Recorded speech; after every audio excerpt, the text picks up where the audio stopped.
What is our strength? ఈ లోకంలో దేవుడు పనికిరాందంటూ ఏం తయారు చేయాల. పనికి మాలినవాడు అంటూ ఉండడు, బలహీనుడు అంటూ ఉండడు, శక్తి లేనివాడు అంటూ ఉండడు, ఉపయోగపడడనేవాడు ఉండడు, నిష్ప్రయోజకుడు అనేవాడు ఉండడు.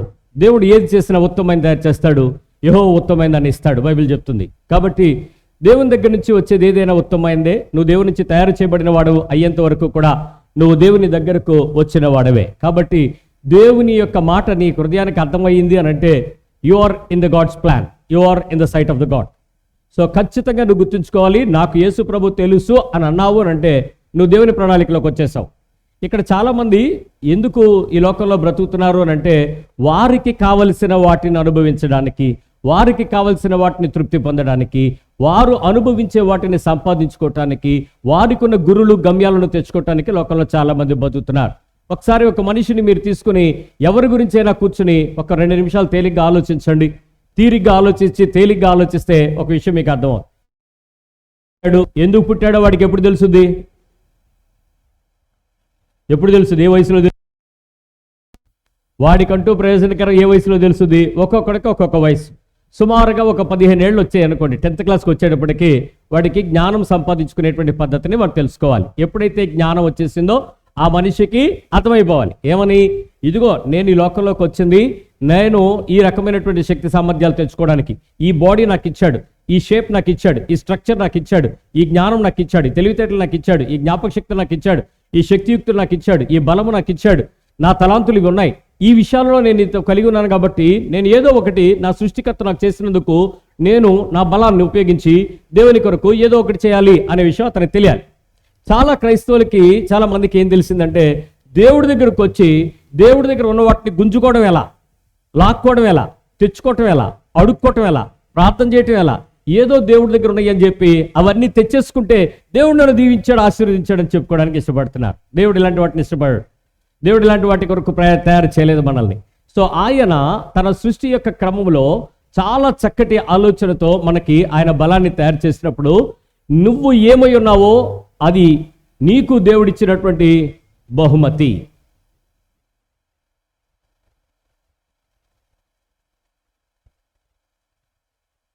ఇక్కడ చూడు, నువ్వు ఏమై ఉన్నావో అది నీకు దేవుడిచ్చినటువంటి బహుమతి. నువ్వు ఎలా ఉన్నావో అది గిఫ్ట్. నువ్వేమన్నా తెచ్చుకోగలిగావా? నువ్వేమన్నా సాధించుకోగలిగావా? మహా అయితే నీ కాళ్ళకి మంచి చెప్పులు కొనుక్కున్నావు, నీ ఒంటికి బట్టలు కొనుక్కున్నావు, నీ కళ్ళకి కళ్ళద్దాలు కొనుక్కున్నావు, నీ నోటికి ఆహారాన్ని కొనుక్కున్నావు. కానీ నీ టోటల్ థింగ్ అంతా ఎవరిది? గాడ్లీ, దేవుడిని క్రియేట్ చేసినవే. దేవుడు నీకు ఇచ్చినటువంటి బహుమతి ఇది. అంతేకాదు, నువ్వు నీకు ఇచ్చినటువంటి జీవితం ఎలా జీవిస్తావో అది నువ్వు దేవునికి ఇచ్చే బహుమతి. నువ్వు ఎలా ఉన్నావో అది దేవుడు నీకు ఇచ్చిన బహుమతి. నువ్వు ఎలా జీవిస్తున్నావో ఆ జీవితం నువ్వు దేవునికి ఇచ్చేటువంటి బహుమతి. నువ్వు ఎలా జీవిస్తున్నావు?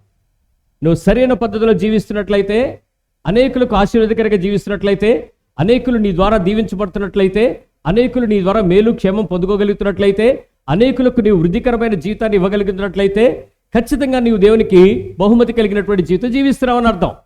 ఇక్కడ చాలామంది తిన్నామా, పడుకున్నామా, తిరిగామా, నిద్రించామా. నిద్రించామా అంటే నిద్రపోవడం, పరలోకం. ఈ చచ్చామా, ఇక్కడ కాదు బతుకు. So what is your purpose of your life? ఈ భూమి మీద ఉన్నటువంటి మానవ జీవితం ఖచ్చితంగా నీవు ఇతరులకు సహాయము చేయటం కొరకే. ఇతరులకు సహాయం 2 విధాలుగా చేయాలి. ఒకటి, వాడు నశించిపోతున్న వాడవైతే వాడికి దేవుని యొక్క ప్రేమను తెలియపరచాలి. 2, వాడు దేవుని ఎరిగిన వాడైతే నీ వంతు సహాయముగా నీ వంతు బలశక్తులను వారికి ఉపయోగించి వారిని నీ ద్వారా వృద్ధి పొందించాలి. ఇది దేవుని యొక్క ఉన్నతమైన సంకల్పం. 1 రక్షణ ప్రణాళిక, 2 జీవితాన్ని నడిపించు ప్రణాళిక. నువ్వు ఉద్యోగం చేయి, వ్యాపారం చేయి, వ్యవహారం చేయి, వృత్తి చేయి, చేతి పని చేయి, నువ్వేం చేయి, ఖచ్చితంగా నీ వల్ల మరొక మనిషికి ఉపయోగపడే పనే ఉంది. ప్రపంచంలో ఉపయోగపడందంటూ ఏమీ లేదు. ఒక్క ఉపయోగపడంది ఏమైనా ఉంది అని అంటే నేను మీకు ఒకటి చెప్తాను. మీరు బాధపడచ్చు, సైంటిస్టులు ఒప్పుకోకపోవచ్చు. ఏంటి ఉపయోగపడని పని అంటే, దేవుడు భూమిని మనుషులకు నివాసయోగ్యంగా ఇచ్చాడని బైబిల్ చెప్తుంది. ఎందుకంటే మనం నమ్ముతున్న విశ్వాసం బైబిల్ కాబట్టి. మనుషులు చంద్రమండలం మీదకి వెళ్దామని ప్రయత్నం చేస్తే అక్కడ నుంచి సున్నం బూడి తెచ్చుకోవడం తప్ప ఏం మిగలదు. అంగారక గ్రహంలోకి వెళ్దామని మెర్క్యూరీ మీదకి వెళ్ళడానికి ప్రయత్నం చేస్తున్నారు. అక్కడికి వెళ్ళటం ఉపయోగం ఏమీ లేదు. ఇంకెక్కడికో వెళ్ళిపోయి ఈ ప్రపంచం అంతా యుద్ధంలోకి వెళ్ళిపోబోతుంది, అణుబాంబులు పేయబోతున్నారు, మనుషులందరూ నశించిపోతారు, ధనవంతులందరూ కూడా సంపాదించుకొని కొన్ని ర్యాకెట్లు వేసుకుని అక్కడికి వెళ్ళిపోయి ఎలాన్ మస్క్ తయారు చేసిన ర్యాకెట్లు వెళ్ళిపోయి ఒక కొత్త గ్రహంలో జీవించి కొత్త జీవితం జీవిద్దాం అనుకుంటున్నారు. అది బుద్ధి లేని పని, అది ఒకటే తప్పుడు పని. అలాగే తెలియని పని. కోట్ల రూపాయల వ్యయం అంతా, మనుషుల సంపాదన అంతా పట్టుకెళ్ళి దాని మీద ఖర్చు పెట్టుకుంటున్నారు. వాస్తవానికి అది ఉపయోగపడదు. ఎందుకు? భూమి మాత్రమే దేవుడు నివాసయోగ్యంగా ఇచ్చాడు. నువ్వు క్యాప్సూల్ వేసుకుని వెళ్ళినా, నువ్వు సూట్ వేసుకుని వెళ్ళిపోయినా, అక్కడ ఆక్సిజన్ నువ్వు కొనుక్కుని అక్కడ నువ్వు బతికినా యూజ్లెస్ లైఫ్. ఎవరితోనూ సంబంధం లేకుండా నువ్వు ఒక్కడే జీవించడం వల్ల ప్రయోజనం ఏంటి? కొద్ది కాలం తర్వాత వాళ్ళకి అర్థమవుద్ది. మన ధనిక వర్గం అంతా కూడా ఓ గొప్ప సోఫిస్టికేటెడ్ కాలనీ కట్టుకుంటున్నారు. అలాంటివి ఉపయోగం లేదు. అయితే ఇంకో తెలివైనటువంటి పని ఒకటి చేస్తున్నారండి. జీనోమ్ అనేటువంటి ఒక అత్యధికమైనటువంటి ధనవ సంపన్నమైనటువంటి ప్రదేశం కువైట్ నుంచి, దుబాయ్ నుంచి ఒక మారుమూల ప్రదేశంలో ఒకటి తయారు చేయబడుతున్నాయి. ఆ ఉత్తమమైనటువంటి ప్రదేశంలో ప్రపంచంలో ఉండేటువంటి మొట్టమొదటి ఏదేను ఎలాగైతే తయారు చేయబడిందో, ప్రభువు ఎలాంటి పనినైతే తయారు చేశాడో అలాంటి పరిస్థితులు కలిగినటువంటి ఒక ఉత్తమమైన సమాజాన్ని వాళ్ళు నిర్మించుకున్నారు. అక్కడ ఈ ధన సంపన్నులైనటువంటి ఈ కువైట్ వర్గీయులు, ఇజ్రాయేల్ దేశానికి సంబంధించినటువంటి మరికొందరు, అమెరికా దేశంలో ఉండేటువంటి ధన సంపన్నులైన కొందరు వాళ్ళ స్థలాలను అక్కడ దాచుకుని ఆ ప్రదేశంలో వారు నిశ్చలంగా ఆనందిద్దామని కొంత పనులు తయారు చేసుకుంటున్నారు. ఎందుకంటే వాళ్ళకి తెలుసు, జ్ఞానం కలిగేది భూమి కాబట్టి ఇక్కడ బతికేద్దామని. నిజానికి నీకు కావలసిన మనుషులతో నీవు బ్రతకటం అనేది నువ్వు కోరుకునదగినటువంటి విషయమే. కానీ దేవుడు తన కుమారుడైనటువంటి క్రీస్తుని తనకు కావలసినటువంటి ప్రపంచాన్ని విడిపించి తన భూమి మీద తన ప్రపంచాన్ని తోకాలని మనుషుల దగ్గరికి తీసుకుని వచ్చాడు. కాబట్టి మనకివ్వబడినటువంటి జీవితం ఖచ్చితంగా దేవుడు కోరుకున్నట్లుగా జీవించి దేవునికి మనం ఇచ్చేటువంటి బహుమతిగా దాన్ని మార్చుకుందాం. రోమీయులకు రాసిన పత్రిక 12వ అధ్యాయము 6వ వచనం చూసినట్లయితే, Romans 12:6, క్రీస్తు శరీరంలో అత్యుత్తమంగా ఏర్పడిన మరియు అద్భుతంగా పనిచేసే అన్ని భాగాలలో మనం రూపాంతరం చెందాం. కాబట్టి మనం ఎలా ఉండాలో అలాగే ముందుకు సాగిపోదాం. మామూలు భాషలో మన బైబిల్ చదువుదాం. మనకు అనుగ్రహింపబడిన కృప చొప్పున వేరు వేరు కృపావరములు కలిగిన వారమై మనందరికీ వేరు వేరు కృపావరాలు ఉన్నాయి. ఇక్కడ కృపావరాలు అంటే బైబిల్ దగ్గరికి వెళ్ళకండి. ఇక్కడ ఉన్న మీకు ఇవ్వబడినటువంటి సామర్థ్యం మీ పక్కోళ్ళకి లేదు, మీ తలాంతులు మరొకరికి లేవు, మీ జ్ఞానం మరొకరికి లేదు, మీ ఆలోచన మరొకరికి లేదు, మీ మేధాశక్తి మరొకరికి లేదు. అందరూ ఒకే వర్గం అని పిలువబడిన, ఒకే కులం అని పిలువబడినప్పటికీ కూడా ఆ అంతరంగంలో రకరకాల పరిస్థితులు మార్పు చేయబడ్డాయి. అందుకని ప్రవచన వరమైతే విశ్వాస పరిమాణం చొప్పున ప్రవచింతము, పరిచర్య అయితే పరిచర్యలోను, బోధించువాడైతే బోధించుటలోను, హెచ్చరించేవాడైతే హెచ్చరించుటలోను పని కలిగి ఉందము. ఏ పని అయితే మనకిచ్చాడో ఆ పనిలో మనం ముందుకు వెళదాం. మన పనిని ఏంటో గుర్తిద్దాం, మన బలం ఏంటో గుర్తిద్దాం, మన తెలివేంటో గుర్తిద్దాం, మనకిచ్చిన జ్ఞానం ఏంటో గుర్తిద్దాం. అసలు నా లోపల దేవుడు ఏం పెట్టాలనుకున్నాడు అనే విషయం మనం ఎప్పుడు చూడం. మనం ఏం చేయగలం అనేది అని ప్రయత్నం చేద్దాం. బైబిల్ చెప్తున్నటువంటి విషయం ఒకసారి చూద్దాం. దేవుడు మన నుండి శ్రేష్టమైనది పొందడానికి అర్హుడు. దేవుడు మన నుంచి శ్రేష్టమైనది పొందడానికి అర్హుడు. చాలా మంది గుడ్ దగ్గర ఆగిపోతారు, మంచిది నాకు తెలిసిందని ఆగిపోతారు. కొంతమంది మాత్రమే బెటర్ వరకు వెళ్తారు, గుడ్ అనే దగ్గర నుంచి బెటర్ వరకు వెళ్తారు. మరికొంతమంది బెస్ట్ వరకు వెళ్తారు. మంచిది, ఉత్తమమైనది, శ్రేష్టమైనది. ఒక శ్రేష్టమైనది నువ్వు పొందుకోవటానికి మంచిది నీ ఆపేయచ్చు. నువ్వు గుడ్ అనే దగ్గర ఆగిపోతే నీకు బెస్ట్ అనేది ఆగిపోద్ది. నువ్వు బెటర్ దగ్గర తీసుకోవడానికి ఆగిపోవడానికి ప్రయత్నం చేస్తే బెస్ట్ అనేది పొందుకోలేకుండా పోతావు. కాబట్టి దేవుడు ఎప్పుడు కూడా నీవు గుడ్గా ఉండడం కంటే బెటర్గా, బెస్ట్గా, ఉత్తమంగా, శ్రేష్టంగా ఉండాలని కోరుకుంటాడు. దేవుడు మన శ్రేష్టతను తీసుకోవాలని కోరుకుంటాడు. దేవుడు మన శ్రేష్టమైన పరిస్థితులు అన్నిటినీ కూడా అనుభవించడానికి అర్హుడు. ఈరోజు నా శరీరం ఏదైతే ఉందో, నా బలం ఏదైతే ఉందో, నా తలాంత ఏదైతే ఉందో, నా జ్ఞానం ఏదైతే ఉందో, వాటన్నిటినీ కూడా దేవుడు తన పని కొరకు నేను బలంగా ఉపయోగించాలని కోరుకుంటాడు. దేవుడు తన పని అనగానే సేవ అనగానే పాదిరి పని, లేక పాస్టర్ పని, లేకపోతే సువార్థికుడి పని కాదు. అవన్నీ సంఘానికి ఇవ్వబడినటువంటి కృపావర, సంఘక్షేమం కొరకు ఏర్పాటు చేయబడినటువంటి కృపా పరిచర్యలు. సంఘక్షేమం అనగా దేవుని యొక్క శరీరము వర్ధిల్లడానికి ఏర్పాటు చేయబడినటువంటి పనులు కాకుండా సంఘము బయట ప్రపంచం ఉంది. ఆ ప్రపంచానికి పరిచర్య చేయడానికి దేవుడు నిన్ను నన్ను ఏ స్థితిలో పిలువబడ్డాడో మనం అక్కడ శ్రేష్టమైనది దేవునికి ఇవ్వడానికి ప్రయత్నించేద్దాం. ఆయన మనల్ని ఒక ఉద్దేశం కోసం తీర్చిదిద్దాడు. నిన్ను తయారు చేసేటప్పుడు మట్టి నుంచి తయారు చేశాడు. ఊపిరినిచ్చేటప్పుడు తన ఊపిరిని నీ చేతుల్లో పెట్టాడు, నీ మనసులో, నీ హృదయంలో పెట్టాడు, నీ ఊపిరి నీ అంతరంగంలో పెట్టాడు. జీవవాయువుని ఊదగా నరుడు జీవాత్మ ఆయనని చెప్తుంది. అంటే దేవుని యొక్క మాట నీ అంతరంగంలోనికి పంపేటప్పుడు ఆయన మనల్ని ఒక పర్పస్ కోసం తయారు చేశాడు. జంతువులన్నింటినీ నోటి మాటతో చేశాడు, పక్షులన్నింటినీ నోటి మాటతో చేశాడు, సృష్టి యావత్తును నోటి మాటతో చేశాడు. కానీ మనుషుని ఆయన చేతులతో చేశాడు, ఆయన ఆలోచనలోంచి చేశాడు, ఆయన మనసులో నుంచి చేశాడు, ఆయన ఉద్భవిస్తున్నటువంటి కోరికల నుంచి చేశాడు. కాబట్టి ఒక పర్పస్ ఏదైతే ఉందో ఆ ఉద్దేశం కోసం దేవుడు మనల్ని ఖచ్చితంగా పర్ఫెక్ట్గా ఉండేలాగా నిన్ను తయారు చేశాడు. ఇక్కడ నువ్వు అనుకోవచ్చు, నీ శరీర ఆకారము షేప్ ఏదైతే ఉందో నీకు నచ్చచ్చు, నచ్చకపోవచ్చు. నువ్వు ఆడపిల్లగా పుట్టడం నీకు నచ్చకపోవచ్చు, మగపిల్లవాడిగా ఉండడం నీకు ఇష్టం లేకపోవచ్చు. ఈ మధ్య కాలంలో చాలా మంది పురుషులుగా ఉండి స్త్రీ భావాలు కలిగి ఉంటే వాళ్ళు సెక్స్ మార్పిడి పని చేసుకుంటున్నారు. స్త్రీగా ఉండి పురుష భావాలు ఉంటే వాళ్ళు తిరిగి శరీరాన్ని మార్చుకోవడానికి ప్రయత్నం చేస్తున్నారు. దయచేసి అలాంటి పనులు చేయవద్దు. అది దేవుడు మనల్ని పురుషునిగాను స్త్రీగాను తయారు చేశాడు. రెండూ కాకుండా నపుంసకుడిగా తయారు చేయాలి అనుకుంటే దేవుడు తయారు చేయగలడు. మీరు దాన్ని సెక్స్ మార్పిడి చేసుకోకూడదు. దీనిలో LGBTQ అని కూడా తెచ్చుకుని వాళ్ళు మేము ఒక వర్గం అని చెప్పి ఆ వర్గం ప్రపంచాన్ని ఆనందించాలని, మనకు కావాల్సింది మనం చేసుకుందాం, స్వేచ్ఛను అనుభవిద్దామని ప్రయత్నం చేస్తున్నారు. అది క్షమించండి, అది దేవుని వాక్యం ప్రకారము విరుద్ధం. ప్రపంచం యాక్సెప్ట్ చేయొచ్చు, చట్టాలు యాక్సెప్ట్ చేయొచ్చు, గౌరవ సుప్రీంకోర్టు దాన్ని అంగీకరించవచ్చు, కానీ బైబిల్ ఒప్పుకోదు. దేవుని రాజ్యాంగం ఒప్పుకొనని పనిని లోకం ఒప్పుకున్నంత మాత్రంలో, చట్టం ఒప్పుకున్నంత మాత్రంలో దాన్ని చేయడానికి సాహసాలు చేయొద్దు. ఎట్టి పరిస్థితులను చేయదు. బైబిల్ చెప్పింది, దాని పని మనం చేయదు. కాబట్టి దేవుని సంగతుల కొరకు తయారు చేయబడిన మనల్ని ప్రభుత్వాలు పరిపాలన చేసేవిగా ఉంటే తప్ప ప్రభుత్వాలు మనల్ని నిర్ణయించవు, మనల్ని డిజైన్ చేయవు, మనల్ని డిఫైన్ చేయవు. మనకి అవకాశాలు, ప్రివిలేజెస్ కలిగిస్తే తప్ప మనల్ని డెఫినిషన్స్ ఇవ్వలేవు. మన డెఫినిషన్ దేవుడిచ్చాడు. దేవుడు మనల్ని ఒక పర్పస్ కోసం తయారు చేశాడు.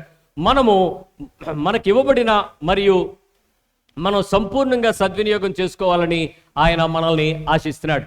మనకి ఇవ్వబడినవన్నిటినీ కూడా మనం సంపూర్ణంగా సద్వినియోగం చేసుకోవాలని దేవుడు కోరుకుంటున్నాడు. పర్ఫెక్ట్గా నీకు ఇచ్చినవన్నీ వాడుకో, నీకు ఇచ్చినవన్నిటిని వాడుకో, పూర్తిగా వాడుకో, సంపూర్ణంగా వాడుకో, ఎండ్ వరకు వాడుకో, ఆఖరి మట్టుకు వాడు. అంతేగాని సద్వినియోగం చేసుకోకుండా మధ్యలో వాడదు, మధ్యలో పోవద్దు, మధ్యలో వెళ్ళిపోవద్దు.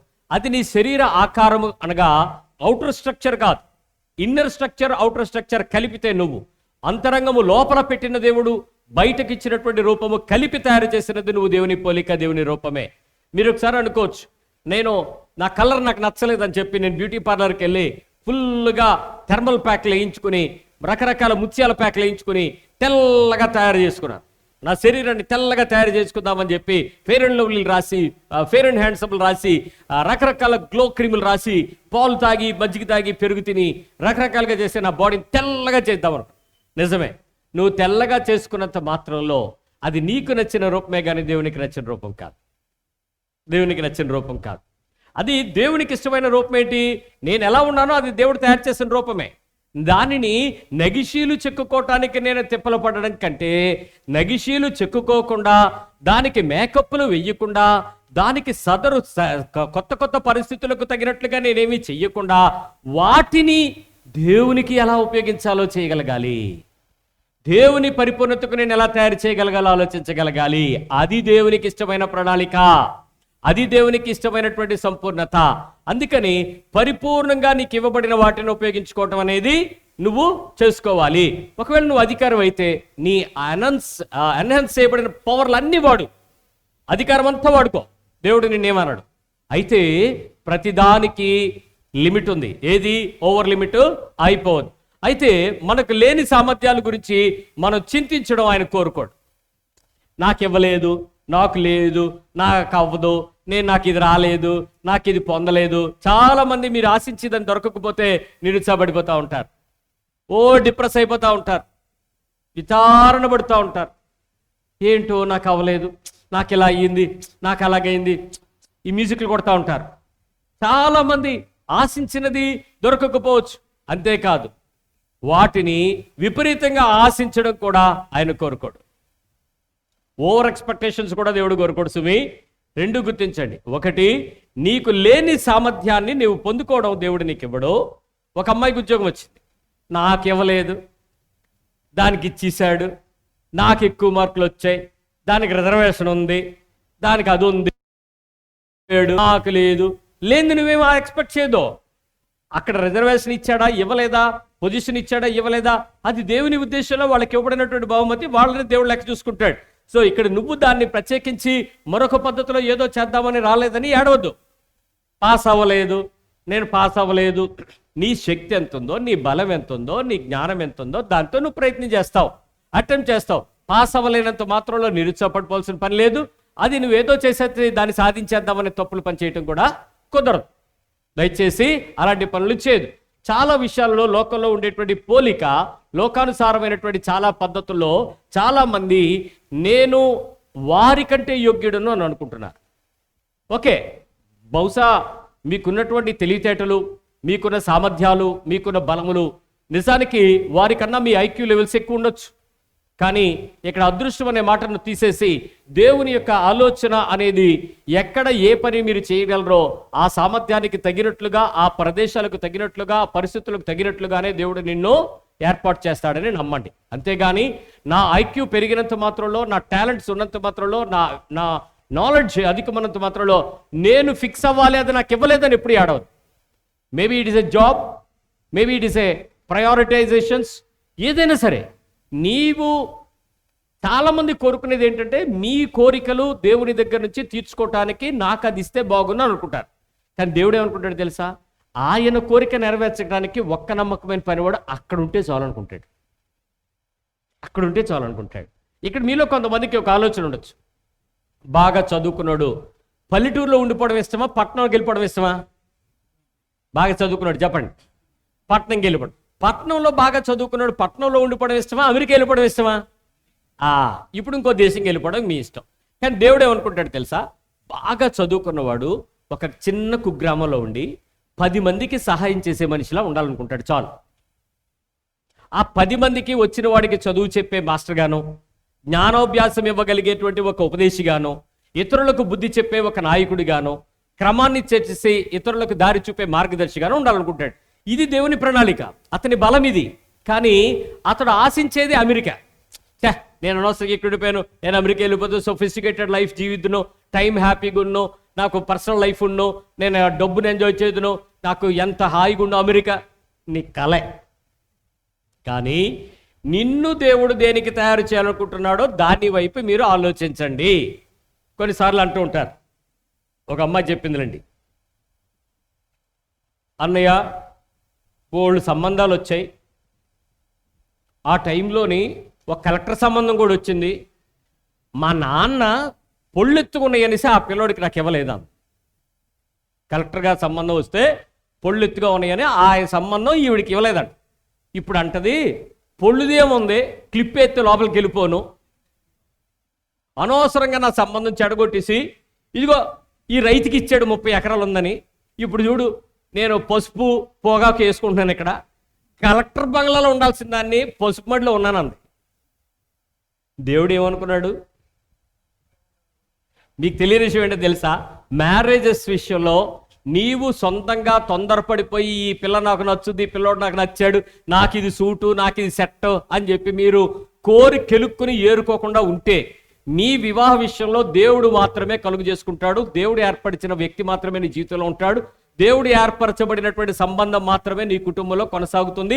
అది దేవుని ఫలింపే, that's all. Unless until you choose you select. ఇక్కడ చూజ్ అండ్ సెలెక్ట్లో కూడా పంతం పట్టి, పేచీ పెట్టి, పోరాడి, సావు బెదిరింపులు ఇచ్చి దాన్ని సంపాదించుకోవడం మళ్ళీ తప్పు. నువ్వు ప్రేమించడం తప్పు కాదు, అట్లా అని ప్రతిదాన్ని ప్రేమించేసి ఏదో ఒకటంటే తప్పు. దేవుడు నీ హృదయానికి చెప్తాడు, నీ హృదయాన్ని కలిగిస్తాడు, కలిగించిన దానికి తగిన పరిస్థితులను ఏర్పాటు చేసి ఆ కుటుంబాన్ని ఐక్యపరుస్తాడు. అలా సమాధానంగా జరిగితే అది దేవుని ఉద్దేశం. అలా కాకుండా తప్ప నీ లైఫ్లో ఈరోజు ఒక వైఫ్ వచ్చిందేనంటే, ఒక హస్బెండ్ వచ్చాడు అంటే absolutely God's plan, 100% God's plan. దీనిలో ఇంకొక శక్తి కలిగినటువంటి ఆలోచన లేదు. ఎందుకో తెలుసా, ఏ వ్యక్తితో నువ్వు ఫలించుట దేవునికి ఇష్టమో, ఏ వ్యక్తి ద్వారా నీ జీవితము ఫలింప చేయుట దేవుని చిత్తమో, నువ్వు అనుకోవచ్చు ఈ వైఫ్ నాకు సూటబుల్ కాదు, ఈ హస్బెండ్ నాకు సూటబుల్ కాదు, ఈ మనిషితో నేను జీవించలేకపోతున్నాను, ఈ మనిషితో నేను సుఖపడలేకపోతున్నాను. కానీ నీ అభిప్రాయాలు పక్కకు పెట్టి ఒక్కసారి దేవుని వైపు నీ హృదయాన్ని తీసుకెళ్తే నీ భర్త అంత మంచివాడు, నీ భార్య అంత పరిపూర్ణురాలు ఈ ప్రపంచంలో మరొకడు నీ ఫ్రేమ్కి సెట్ అవ్వదు. నీ పక్కన మరొకటి సెట్ అవడం. అంత పర్ఫెక్ట్ గాడ్స్ ప్లాన్ మ్యారేజెస్ విషయంలో. కాబట్టి వివాహ విషయాల్లో దేవుడు ఏర్పాటు చేసినటువంటి ఒక పద్ధతి, నీ జీవితం పట్ల దేవుని భాగస్వామిని ఇచ్చాడంటే దేవుడు నీ గురించి ఒక పెద్ద ఎన్నిక చేయబడిన ప్రణాళికను పెట్టాడు. ఇక రెండవది ఉద్యోగం, జాబ్ అనేది. నువ్వు ఎంచుకునేటువంటి ఉద్యోగం నిన్ను సంతోషపరిచేది అయి ఉండొచ్చు, నిన్ను తృప్తిపరిచేది అయి ఉండొచ్చు, నీవు సాటిస్ఫై అయ్యేది అయి ఉండొచ్చు, నీ హాబీ ఉద్యోగంగా మార్చుకుని నువ్వు తృప్తిగా ఆనందించేవాడివి అయి ఉండొచ్చు, లేక అధికారము కలిగినటువంటి పరిస్థితుల్లో నిన్ను ఏర్పాటు చేయడానికి దేవుని చిత్తమై ఉండొచ్చు. సో ఇక్కడ ఏ పని నువ్వు చేస్తున్నావో గుర్తుపెట్టి, సోమరిపోతుతనం లేక మెలకువతో కష్టపడి ఉపయోగపడేటువంటి ధర్మమును, అవినీతి, అక్రమము, లోక మర్యాదను కాకుండా చేసే ఏ వృత్తి అయినా అది దేవునికి ఇష్టమైనటువంటి పనియే. నువ్వు ఎంచుకున్నా, నీకు ఇచ్చినా, నీ కుటుంబం నుంచి వచ్చినా, నువ్వు సంపాదించుకున్నా, నువ్వు ఎలక్ట్ చేయబడినా, పరిస్థితులు ఎలాంటైనా. ఒకసారి మీకు మొదటి ప్రపంచ యుద్ధం జరిగిపోయిన తర్వాత, దేశ విభజనలు జరిగిపోయిన తర్వాత రంగూన్, బర్మా ప్రాంతాల్లో ఉండేటువంటి భారతీయులు చాలామంది మీరు ఇండియా వచ్చేస్తారా అని అడిగితే చాలామంది వచ్చేసారు. చాలామంది స్థిరపడిన వాళ్ళందరూ వచ్చేసారు. వచ్చేసిన ఆ కాలాల్లో ఇంచుమించు 75, 80s మధ్యలో బర్మా కాందిసీకులుగా చాలా మందిని వాళ్ళు కాలనీలు ఇచ్చారు. బర్మా కాలనీలు అంటారు, ఇప్పటికీ విశాఖపట్నం చుట్టుపక్కల ప్రాంతాల్లో ఉన్నాయి. ఆ కాలనీలోకి వచ్చిన తర్వాత వాళ్ళందరికీ ఏం చేశారో తెలుసా? ఆ తర్వాత కాలంలో కూడా నాకు తెలిసి చాలా మందికి పిలిచి ఉద్యోగాలు ఇచ్చారు తెలుసా? పియూసీ చదివితే ఉద్యోగం. అప్పట్లో 10th క్లాస్ ఈక్వల్గా పియూసీ ఉండేది. పియూసీ చదివితే చాలు ఉద్యోగం ఇచ్చేశారు. SSLC చదివితే చాలు పిలిచి పెద్ద ఉద్యోగం ఇచ్చేసేవారు. ITI చదివినోడికి ఉద్యోగం రారా బాబు, జాయిన్ అయిపోరా బాబు, వచ్చి తీసుకోరా బాబు, అన్ని ఉద్యోగాలండి.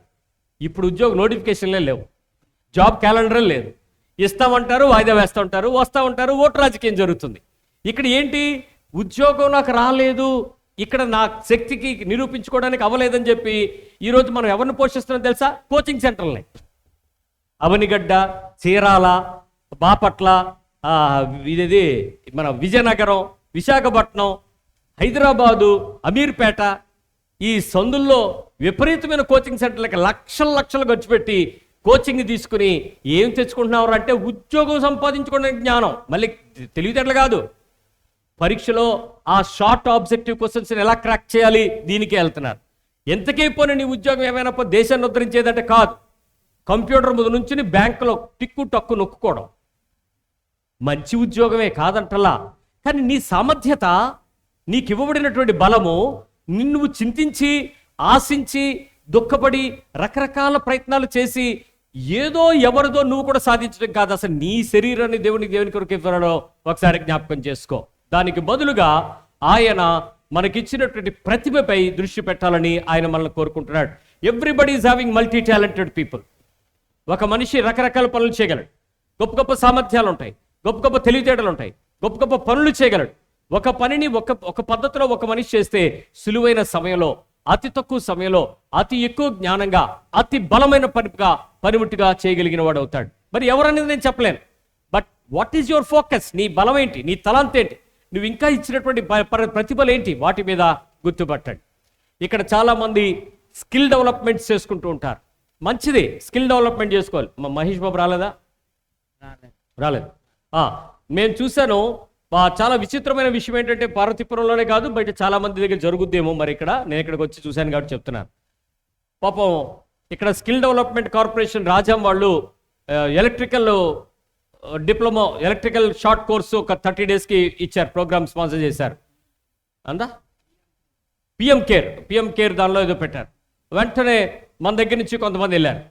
ఆ తర్వాత ఒక 2 నెలలు 3 నెలల గ్యాప్ ఇచ్చాడు. ఆ తర్వాత ప్లంబింగ్ కోర్స్ పెట్టారు. మళ్ళీ మనోడు వెళ్ళిపోయి మళ్ళీ ప్లంబింగ్ చేశారు. మళ్ళీ ఆ తర్వాత సేఫ్టీ ఎక్విప్మెంట్ ఏదో ఇచ్చారు, మళ్ళీ దానికి వెళ్ళిపోయాడు. మళ్ళీ దానికి వచ్చాడు. ఆ తర్వాత సాఫ్ట్వేర్ ట్రైనింగ్ అన్నాడు, దానికి వెళ్ళిపోయాడు. కంప్యూటర్ కోర్సు దాన్ని చేశాడు. అరే వీడు ఏంటి ఇంత ప్రతిభ డెవలప్ చేసుకున్నాడు అని చెప్పి ఒకరోజు కంప్యూటర్ తీసుకొచ్చి వాడికి ఇచ్చి, అరే నాన్న దీనిలోని ఈ డేటా ఫైల్ ఉంది, దాన్ని ఒక్కసారి పీడిఎఫ్లో ఉంది, దాన్ని కాపీ చేసి పీడిఎఫ్ని తీసి ఈ పాయింట్లు తీసి దీనిలో పేస్ట్ చేయని చెప్పి అడిగి ఇచ్చాను. ఆ కంప్యూటర్ పట్టుకుని ఏదేదో నొక్కాడు, అది ఏదేదో అయిపోయింది. ఆఖరికి ఏం చేయాలో మాకు కూడా తెలియనట్టు పని అయిపోయింది ఆ కంప్యూటర్. ఈ సకల విద్యలు ఎక్కడికి వెళ్ళాయి? ఇప్పుడు రిలయన్స్లో బట్టలు అమ్ముతున్నాడు. ఏం చేశాడు? జ్ఞానం అభివృద్ధి పరుచుకున్నాడా లేదా? ఇక్కడ నేను ఆ మహేష్ బాబుని అడగట్లా. పథకాలు ఇస్తుండేటప్పుడు నీ తలాంతులను నీ ప్రతిభను మెరుగు పెట్టుకోవటానికి నువ్వు ప్రయత్నం చేయడం ఎంత మాత్రం తప్పు కాదు. కానీ దాన్ని సరైన ప్రదేశంలో సరైన పద్ధతిగా ఉపయోగించుకోకుండా బుద్ధి లేని వాడవై, జ్ఞానం లేని వాడవై ఏదో ఒకటి అనే దానికి ప్రయత్నం చేయటం అనేది నేరమే. You develop your skills. Communication పెంచుకోండి, లాంగ్వేజ్ పెంచుకోండి, మరొక పనిని నేర్చుకోండి, మరొక స్కిల్ నేర్చుకోండి. తప్పకుండా నీ ప్రతిభ చాలా ఉంది, నీ మనసుకి దేవుడు చాలా ఇస్తాడు. దాన్ని అంతటి నేర్చుకోవడానికి ప్రయత్నం చేయి.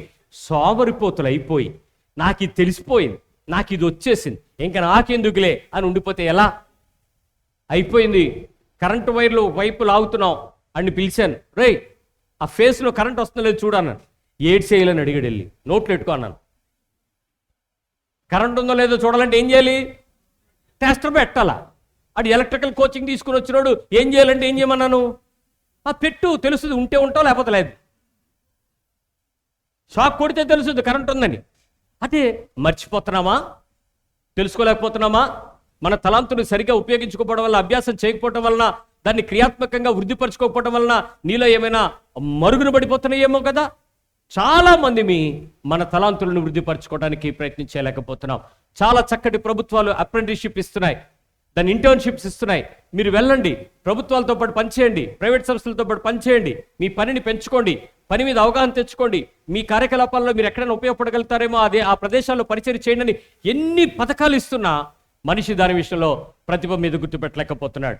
సరే, ఇది లోకమే కాదు, దేవునికి కూడా ఉపయోగపడేది. మనం ఏ ఆకృతితో రూపించబడ్డామో దానికి వ్యతిరేకంగా దేవుని సేవ చేయటానికి ప్రయత్నించినప్పుడు అవ్వదు. దేవుడు డిజైన్ చేసిన దానికి, డిఫైన్ చేసిన దానికి నేను అపోజిషన్గా పనిచేస్తే, నేను దేవుని పని చేయటానికి ప్రయత్నం చేస్తే, ఇదిగో ఈ మనిషిలా సీరియస్ అవుతున్నట్టే ఉంటుంది. It's not possible. దేవుని పని వేరు, నీ వృత్తి కలకలపాలు వేరు. నీ జ్ఞానము, నీ తలాంతు, నీ పని ఆయా ప్రదేశాలలో నువ్వు విరివిగా, బలముగా, శక్తిగా, సంపూర్ణంగా చేయగలుగుతావు. కానీ దేవుని పని చేయటం అనేది అన్నిసార్లు అవ్వకపోవచ్చు. కానీ ఇక్కడ నీ ఏ షేప్ కొరకు అయితే నీ హార్ట్ను, నీ మైండ్ని, నీ బాడీని తయారు చేశాడో అక్కడ దేవుని యొక్క పని చేయటానికి, దేవునికి వ్యతిరేకంగా మనము దేవుని సేవ చేయటం అనేది ప్రయత్నం చేయలేం. దేవుని సేవ అనగానే మళ్ళీ నేను చెప్తున్నాను, సంఘం కట్టడమో, సువార్త చేయటమో, అపోస్తలుల పనియో, బోధకుడు పనియో, మరి ఇంకో రకమైనటువంటి పద్ధతితో పిలుపో కాదు. నీవు దేవుని యొక్క ఏర్పాటులో కోరుకొననిది ఎదురు చూస్తే అది దేవుని సేవ అని అనుకుంటే తప్పు. ఇక్కడ నేను ఒక మాట చెప్తా ఉంటాను. నా దగ్గరికి పిల్లలు ట్రైనింగ్కి వచ్చినటువంటి పిల్లలందరికీ చెప్పేది ఒకటే, ఒకవేళ ఈ ప్రదేశంలో ఆలివ్ గ్రీన్ కానీ నీకు ఈ పనిని అప్పగిస్తే నువ్వు దీన్ని ఎలా చేస్తావు? మీటింగ్కి పంపించేటప్పుడు చెప్తాను, ఇదిగో అక్కడికి ఆలివ్ అన్న రాడు, కానీ ఆలివ్ అంటే ఎలా చేస్తాడు ఆ పనిని, అలాగే నువ్వు చేయటానికి సిద్ధపడు, వెళ్ళిపో, పంపిస్తాను. ఆ ప్రదేశంలో సంఘ పరిచర్య నడిపించాల్సి వస్తే, కార్యక్రమం నడిపించాల్సి వస్తే, ఆరాధన నడిపించాల్సి వస్తే, ఆలివ్ అన్న ఎలా అయితే నడిపించాలని ఇష్టపడతాడో, ఏ క్రమం పెట్టాలనుకుంటాడో దాన్ని నువ్వు పని చేయి. ఎందుకు ఆ పని చేయాలనుకుంటున్నాము? ఇక్కడ నీవు నీ శరీరాన్ని నాలాగా నువ్వు ఉపయోగించడం అవ్వదు, నాలాగా చేయటానికి అవ్వదు. నువ్వు నన్ను కాపీ కొడతావు, నువ్వు ఎలా ఉండావో అలా చేయటానికి అవ్వదు. కానీ అక్కడికి వెళ్ళిన తర్వాత నీకు అర్థమవుద్ది, నాలాగా కాపీ కొట్టడం కాదు నేను చెప్పింది, నాలాగా చేయమంటే. అతడు ఎలాగైతే దేవుడి మీద అనుకుంటున్నాడో, ఈ ఆలివ్ అనే వ్యక్తి ఎలాగైతే దేవుని దర్శనాన్ని చూస్తున్నాడో, ఎలాగైతే దేవుని సంగతులు తెచ్చుకుంటున్నాడో, ఎట్లా అయితే దేవుని జ్ఞానం అడుగుతున్నాడో, ఎట్లా అయితే దేవుని దగ్గర గోజాడుతున్నాడు, అలాగ నువ్వు కూడా చెయ్యి అని చెప్తున్నాడు. అంతేగాని నన్ను ఫాలో అవ్వమంటలా. నన్ను ఫాలో అవటానికి నేను ఉన్నానుగా, మళ్ళీ నువ్వెందుకు? చాలామంది మరొకరు ఫాలో అవుతూ ఉంటారు. అలా ఫాలో అవ్వాల్సిన పని దేవుని పని కాదు, అది ఇమిటేషన్ పరిచర్య, దేవుడికి యాక్సెప్ట్ చేయడు. సో ఏ వ్యక్తి దేవునితో ఎట్లా అయితే ఆ ప్రతిభను పెంచుకున్నాడో, ఎట్లా అయితే దేవుని పనికి తను సాధకంగా అప్పగించుకున్నాడో, అట్లా మనం దాన్ని దేవునికి సిద్ధపడాలి. ఒకవేళ నువ్వు అలా చేస్తే ఏమవుద్దో తెలుసా? ఆ మనిషి ఎన్ని రోజుల్లో తోసేస్తాడు ఆ రాయిని చెప్పండి? రోజులా, నెలల, సంవత్సరాల? ఏమైనా తొయ్యగలడంట రాయిని? ఆడి లైఫ్ టైం అక్కడే నుంచుంటాడు అంతే. ఇదే అవుతుందండి. ఓ పెద్ద బండరాయిని బలవంతంగా చేతులతో నెట్టినట్టు అనిపిస్తుంది. ప్రభువు ఏర్పాటు చేసినటువంటి పనిని, ప్రభువు ఏర్పాటు చేసిన వ్యక్తి సునాయాసంగా చేయగలడు. లేనిది నువ్వు తెచ్చుకోవడానికి ప్రయత్నం చేయకు, లేనిది కోరుకోవడానికి ప్రయత్నం చేయకు. నేను ఒక సంఘటన చెప్తాను, ఈ సందర్భంలో ఈ ఉదాహరణ మీకు ఉపయోగపడుతుంది. ఒక ప్రదేశంలో నేను గజపతి నగరం నుంచి మారుమూల ప్రదేశంలో మెంటాడ్ అనేటువంటి ప్రాంతం దగ్గరలో పరిచర్య నిమిత్తం పిలువబడ్డారు. అక్కడికి వెళ్ళారు. అక్కడికి వెళ్ళిన తర్వాత ఆ సేవకుడు చాలా చక్కగా ప్రజలందరినీ కూడా పోగేసి దేవుని యొక్క సంఘాన్ని నడిపిస్తున్నాడు. ఒక పాక, తాటాకి పాక, కొంచెం పెద్దదే, ఒక 40 అడుగుల పాక కట్టాడు. చాలా బ్రహ్మాండంగా కట్టాడు, దిట్టంగా కట్టాడు, వాటర్ ప్రూఫ్ వేసాడు పైనంతా. చాలా తెలివైనవాడు, జ్ఞానం కలిగినవాడు. తీరా ఆ పరిచర్యకు అతను తన భార్య ఇద్దరు సేవ చేస్తానికి సిద్ధపడుతున్నప్పుడు సంఘమును కూర్చాడు. మనుషులందరూ సిద్ధపడ్డారు. ఇంచుమించు ఒక 70 మంది కుటుంబాలుగా అక్కడ ఏర్పడుతున్నారు. ఆ పరిచర్య అంతా చాలా బాగానే ఉంది. కానీ ఆయన దేవుని పని చేయటం అనేది దేవుని పిలుపు కాదని నాకు అర్థమైంది. విచిత్రం. నేను ఆయన అడిగాను, దేవుడు నిన్ను ఈ పరిచర్యకు పిలిచాడా బ్రదర్ అని అడిగితే, మొట్టమొదటిసారి ఈ ప్రశ్న మీ దగ్గర నుంచి నేను వింటున్నాను సార్ అని అన్నాను. ఏం చెప్పాను? నాకు తెలుసు సార్, దేవుడు నన్ను పిలవలేదని అన్నాడు. మరి సంఘం ఎలా కట్టావయ్యా అన్నాడు. నా పిలుపు ఏంటో తెలుసా సార్, ఈ 70 కుటుంబాలను ఇక్కడికి తేగలను, మనుషుల్ని ఇక్కడికి తీసుకొచ్చి ఈ స్ట్రక్చరు ఏర్పాటు చేయడం వరకే నా పిలుపు. కానీ నేను ప్రతిరోజు వాక్యం చెప్పడానికి ప్రయత్నం చేస్తూ ఉంటే దేవుని మాట నేను చెప్తున్నట్లుగా నాకు అనిపించట్లేదు సార్, ఏదో తిప్పలు పడుతున్నాను, కానీ నా వల్ల కావట్లేదు సార్. కానీ మొదటిసారి మీరు నన్ను చూడగానే అడిగేశారు, నిన్ను దేవుడు ఈ పనికే పిలిచాడా అని అడిగారు. నాకు భయం వేసింది సార్. మరి ఏంటి నీ పిలుపు ఏంటి అని అడిగితే ఆయన అప్పుడు అన్నాడు, అయ్యగారు అంతవరకే నా జ్ఞానం, అంతకు మించి నాకు తెలియదు. అదేదో మీరు ప్రార్థన చేసి దేవుడు మీకు ఏమైనా చెప్తే చెప్పండి అన్నాడు. అప్పుడు చెప్పారు, నిన్ను దేవుడు ఈ మందిరానికి ఈ మనుషులను సమకూర్చు పరిచర్యకు ఉపయోగించుకునే తలాంతులు నీకు ఇవ్వబడ్డాయి. So you are fit to that. అంతే. నువ్వు అక్కడికి వెళ్ళిపోయి వీళ్ళందరినీ అజమాయిషి చేసి రుబాబు చేసి వాక్యం చెప్పేసి చందాలు ఎత్తేసి నీ బిల్డింగ్ మీద బిల్డింగ్ కట్టేస్తానికి దేవుడు ఇవ్వడం. మరి ఎలాగండి అని, నీ మందిరంలో దేవుని యొక్క పరిచర్యకులు తయారు చేయడానికి దేవుడు నీకు జ్ఞానం ఇస్తాడు. చూడు, ఇప్పుడు నీ మందిరంలో ఉండేటువంటి పిల్లల్లో చురుకైన వారు, జ్ఞానవంతులు, తెలివైన వారు, ప్రతిభ కలిగిన వారు, సిద్ధపడగలిగిన వారు, కష్టాన్ని ఎదుర్కోగలిగిన వాడు, శ్రమను తాడుకోగలిగిన వాడు, నీ హృదయాన్ని అర్థం చేసుకున్నవాడు, దేవుడు అంటే భయము భక్తి కలిగిన వాడు ఎంపిక చేయి. Pick up the people. వాడిని ట్రైనింగ్ పంపించు. వాడు సిద్ధపడి వచ్చిన తర్వాత వాడిని అక్కడ పెట్టు. వాడు దేవుడు పని చేయడానికి ఇష్టపడతాడు. నువ్వు ఇలాంటి సంఘం కూడా కట్టడానికి వెళ్ళిపోతావు, దేవుడు నేను తీసుకెళ్ళిపోతాడు, రెడీ అవ్వాలి. ఎంత చక్కటి మాట చెప్పారు సార్ అని చెప్పి వెంటనే 3 పిల్లల్ని నెక్స్ట్ బ్యాచ్ ట్రైనింగ్ పంపించాడు. 5th బ్యాచ్కి వచ్చారు 3 పిల్లలు ఒకే చర్చ్ నుంచి. ఆ 3 పిల్లల్ని ట్రైనింగ్ చేసేటప్పుడు నేను చూస్తే 3లో కూడా ఆసక్తికి సమానంగా ఉంది. Equal portion of desire. తెలివితేటలు బాగానే ఉన్నాయి, జ్ఞానము బాగానే ఉంది, ఆత్మానుసారమైనటువంటి వివేచన ఒకడికే ఉంది, మిగిలిద్దరికి లేదు.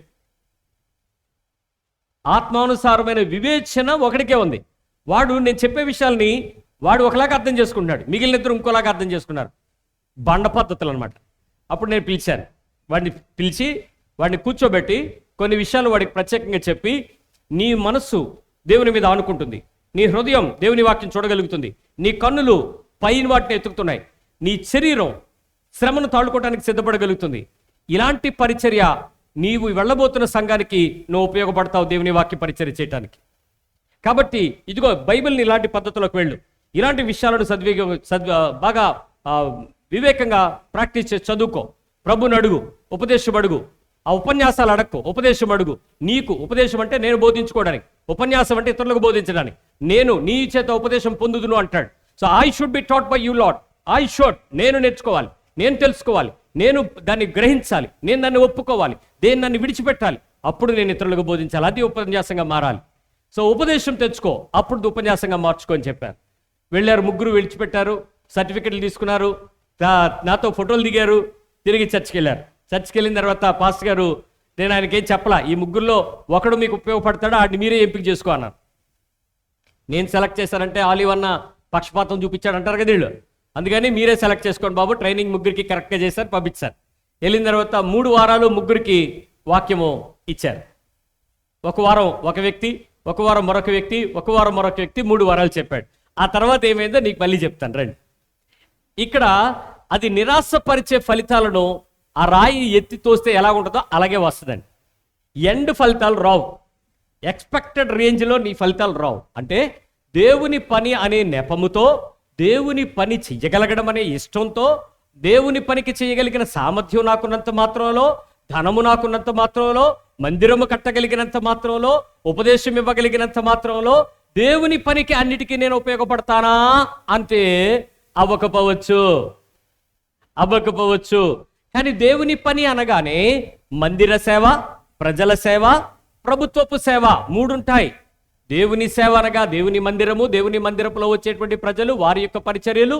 రెండోది ప్రజలైనటువంటి అన్యజనులు. 3 ప్రభుత్వ పక్షంగా ప్రజలైనటువంటి పని. దానియేలు ఎక్కడుండేవాడు? నెహెమ్యా ఎక్కడుండేవాడు? వాళ్ళిద్దరు ఎక్కడున్నారు? రాజుల కొలువులో ఉండేవారు. అక్కడ దేవుని పక్షంగా రాజుల కొలువులో ఉంటూ ఆ అభ్యాసాత్మకమైన పనులు చేస్తూ దేవునికి రిప్రజెంటేటివ్గా ఉండేవారు. అది దేవుని యొక్క పరిచర్య. రాజకీయాల్లో ఉండు, రాజకీయాల్లోకి వెళ్ళు, రాజకీయాలు చేయి, ప్రైమ్ మినిస్టర్గా మారు, ప్రెసిడెంట్గా మారు, సెక్రటరీగా మారు, గ్రామ వాలంటీర్గా మారు, ఇంకా అవసరమైతే ఎమ్మెల్యేగా పోటీ చేయి. డెఫినెట్గా నువ్వు ఎక్కడున్నా చేయొచ్చు. ఇండస్ట్రియలిస్ట్గా మారు, ఒక కంపెనీని పెట్టు, 1,00,000 మందికి ఉద్యోగాలు, 10 మందికి అన్నం పెట్టు. నువ్వు ఏ ప్రదేశంలోనే ఉండు దేవుని బిడ్డగా. కానీ దేవుని పని అనే దానిలో ఏది దేవుని పని అనేది నువ్వు ప్రజల పరిచర్య, ప్రభుత్వ పరిచర్య, మందిర పరిచర్య అనేది నువ్వు ఆలోచన చేసుకోవాలి. ప్రతి ఒక్కళ్ళు దేవుని పరిచర్య అనగానే మందిరం గురించి ఆలోచిస్తారు, సేవ అనగానే ఆలోచిస్తారు. అందరికీ అది అవకాశం ఉండొచ్చు, ఉండకపోవచ్చు. దేవుడు కోరుకుంటేనే, దేవుడు ఇస్తేనే ఆ పనిలో మనం వెళ్ళగలుగుతాం. కానీ దేవుని పరిచర్య మందిరమును దాటి ప్రభుత్వం దగ్గర, ప్రజల దగ్గర, అన్యజనుల ఎదుట విస్తారమైన పరిచర్యకు క్రైస్తవుడు ఉపయోగపడాలని దేవుడు కోరుకున్నాడు. ఇంకా చెప్పాలంటే నేను చేసే పరిచర్య లిమిటెడ్ చర్చిలో, మీరు చేసే పరిచర్య అన్లిమిటెడ్ చర్చ్ బయట. అన్లిమిటెడ్. మీరు ఎక్కడికి వెళ్ళినా సువార్థికుడే, మీరు ఎక్కడికి వెళ్ళినా క్రైస్తవులే, మీరు ఎక్కడికి వెళ్ళినా రాయిబారులే, మీరు ఎక్కడికి వెళ్ళినా సాక్షులే. నేను తెల్ల షర్ట్లు వేసుకుంటేనే పాస్టర్ని, తెల్లబట్టలు వేసుకుంటేనే పాస్టర్ని, చర్చ్ ఉంటేనే పాస్టర్ని, లేకపోతే నేను పాస్టర్ని కాదు. మీటింగ్కి వెళ్ళి వాక్యం చెప్తేనే పాస్టర్, లేకపోతే కాదు. But wherever you are, నీవు దేవుని పనికి ఏర్పాటు చేయబడిన ఒక అత్యధికమైనటువంటి మంచి సాధనమని గుర్తించు. ఇది మన సమయాన్ని మరియు మన ప్రతిభను, మన శక్తిని కూడా వేస్ట్ అయిపోద్ది. ఏది నీకు ఇవ్వని దాన్ని నువ్వు చేసి ఏదో చేస్తున్నాను అనుకుని ఎన్నో సంవత్సరాల నుంచి చేస్తూ చాలా ఇబ్బంది అయిపోతుంది. నేను చెప్పానే, ఆ పాస్టర్ గారు ఆ మెంటాడ ప్రాంతంలో ఆ చర్చ్ నడిపిస్తూ ఆయన అప్పటికే చర్చ్ స్టార్ట్ చేసి 7 సంవత్సరాలు అయిపోయింది. ఆ ఏరియా మొత్తానికి చాలా పెద్ద చర్చ్, మంచి దైవజనుడు అని చెప్తారు. కానీ అతని పట్ల దేవుని యొక్క ఏర్పాటు లేదు అని ఆయనకి తెలుసు, చూస్తున్న మనకి తెలుసు. కానీ నెమ్మదిగా ఆ పిల్లవాడికి ట్రైనింగ్ ఇచ్చిన తర్వాత అతడు చాలా సమర్థవంతంగా ఆ మందిరాన్ని దేవుని పని కొరకు సిద్ధపరచుకోవటానికి నమ్మకమైన వ్యక్తిని దేవుడిచ్చాడని తెలిసి అతడు పనిని అప్పగించాడు. అతడు పనిని పక్కకి వెళ్ళి అనేక మందిరాలను, అనేక సంఘాలను స్థాపించడానికి దేవుడు అతని బలమైన పాత్రగా వాడుకున్నాడు. చూడండి, ఇక్కడ మన జీవితంలో ఉత్తమ ఉపయోగం ఏంటి అని అంటే, మనం ఏ ఆకృతితో చేయబడ్డామో అలాగే దేవుని సేవించడానికి ఇష్టపడడం. ఆశించడం తప్పు, ప్రయత్నం చేసి ఏదో తెచ్చుకుందామని తిప్పలబడడం తప్పు, రాలేదని ఏడవడం తప్పు, నిరాశపడి నిస్పృహపడి చేయాల్సిన పని చేయకుండా ఉండడం తప్పు, ఏది చేయకుండా సమర్పూతిగా మారిపోవడం కూడా తప్పే. ఇవన్నీ తప్పులే. కాబట్టి నువ్వు జీవితంలో ఉత్తమ ఉపయోగం ఏంటి అనంటే, నువ్వు ఎలా తయారు చేయబడ్డావో, ఎలా ఉన్నావో అలాగే దేవుని పనికి ఉపయోగపడదాం. Whatever you are, how you are defined and defined. So అదే పద్ధతిలో నువ్వు వెళ్ళి చేద్దు. ఎలా ఉన్నామో అలాగే, ఎలా ఉన్నామో అలాగే, ఎలా చేయబడ్డామో అలాగే. ఎక్కడ కావాలన్నా దేవుడు నిన్ను చాలా బలమైన పాత్రగా వాడుకోగలడు. దీన్ని చేయటానికి మనం మన రియల్ షేప్ని కనుక్కోవాలి. ఏంటి నేను, ఎలాగ నేను, ఎందుకు నేను, ఎలాగా అనేది కనుక్కోవాలి. ఇక్కడ గుర్తుపెట్టుకోండి, దాన్ని అంగీకరించడం మరియు ఆస్వాదించడం నేర్చుకోవాలి. నేను ఏమై ఉన్నానో, ఎలా ఉన్నానో, I should accept as it is. నేను ఇలా లేను, అరే లేకపోయిందని నువ్వు ఎలా తెస్తావయ్యా? ఆ ఫెయిర్ అండ్ లవ్లీ రాసిన వాళ్ళలాగే ఉంటావు. లేనిది ఎక్కడి నుంచి తెచ్చుకుంటావు? చాలా కష్టం. ఉన్నదాంతో ఆస్వాదించు. నువ్వు పొట్టిగా ఉన్నావా? ఆనందించు, ఆస్వాదించు. నేను మొన్న ఎవరో పాప చెప్పింది, అన్నా మా పొట్టోళ్ళందరికీ వెబ్సైట్ అని తెలుసా అంది. అన్నారు. షార్టీస్ అంట, వాళ్ళది ఒక సర్కిల్, షార్టీ అనే సర్కిల్. ఆ షార్టీలో అందరూ పొట్టోళ్ళే ఉంటారంట. నన్ను ఎలాంటివి కూడా ఉంటాయంటే, మా బాధలు పంచుకోవడానికి ఒక ప్లాట్ఫామ్ క్రియేట్ చేసుకున్నావు అందా పాప. ఓహో, నువ్వు పొట్టిదానివని నువ్వు బాధపడుతున్నావేమో. కాదు, నీ ఆకృతిని నిర్ణయించినప్పుడు దేవుని ఏర్పాటు, దేవుని ప్రణాళిక అదే. నువ్వు బస్కిల్ తీసినా, జిమ్కి వెళ్ళినా, ఆపరేషన్ చేయించుకుని రాడ్లు ఎట్టుకున్నా, నువ్వేదో సగం పొడవవుతావేమో కానీ పూర్తి పొడవవు. సో అలాంటి పనులు చేయదు. సో పూర్తి ఆకారాన్ని తెలుసుకుని దాన్ని అంగీకరించి ఆస్వాదించి ఆపై దానికి పూర్తి సామర్థ్యాన్ని మనం వృద్ధి చేసుకుందాం. నేనేంటి, నేను ఎలాగా, నేను అంతలాగా. ఇక్కడ మీరు ఎవరైతే ఉన్నారో ఒకసారి నా వైపు చూడండి. మీరందరూ ఇక్కడ ఏదైనా చేతి పని చేసేవాళ్ళు చేయొద్దండి. ఏదో ఒక చేతి పని, ఉద్యోగం కాకుండా ఏదో ఒక పని చేసుకుంటాం అనేవాళ్ళు. Very good. మీకు మీ బాడీని పూర్తిగా ఆ పనిలో వాడుతున్నారా? ఫుల్ టైం ఆ బాడీ అంతా, శరీరం అంతా, తలంతంతా దానిలో వాడుతున్నారా? మీకు ఇవ్వబడిన పనిని ఫుల్ టైం, ఫుల్ ఫోర్స్, ఫుల్గా వాడతారా? బాడీని వాడతారా? కొంచెం తక్కువ వాడతారా? మీరు చెప్పండి. ఏమీ చేయని వాళ్ళు వైపు చూడండి. మీ శరీరాన్ని మీరు పూర్తిగా వాడుకుంటున్నారా? ఏమన్నా సగం సగం వాడుతున్నారా? ఫుల్గా వాడుతున్నారా? అన్ని పనులకు వాడుతున్నారా? కొన్ని పనులకే వాడుతున్నారా?